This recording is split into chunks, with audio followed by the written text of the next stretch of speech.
Here are some helpful alternatives to asking someone with a chronic illness, how are you? Most of the time, people who are chronically healing don't want to be asked, how are you? Because it's the same answer again and again. They feel crappy, they don't feel well, they have all of these different symptoms. And so even though the check-in is really helpful, the actual question of how are you can be really taxing and stressful on the person healing. First off, if you just feel like reaching out to the person, you can say something along the lines of, hey, I'm here for you and I support you. Do you want to talk to me about how you're feeling today? This allows that person to express what they're feeling without feeling any shame or blame or guilt around how they're feeling, and they don't even have to check in with themselves about how they're doing physically. They can just talk about the emotions that they're experiencing. Another question that breaks the stress cycle is, what's going well for you today?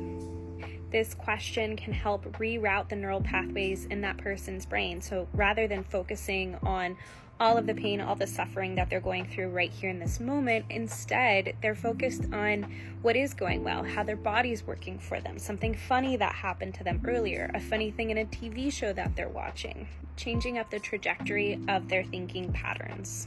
And a third option is, because this person is probably already body checking in with themselves, keeping track of their own symptoms, and kind of inundated with that mentality, you can instead talk about one of your favorite memories with them, even through text. Hey, do you remember that funny road trip we took after college and how many states we visited? Talk about what you really liked about that experience.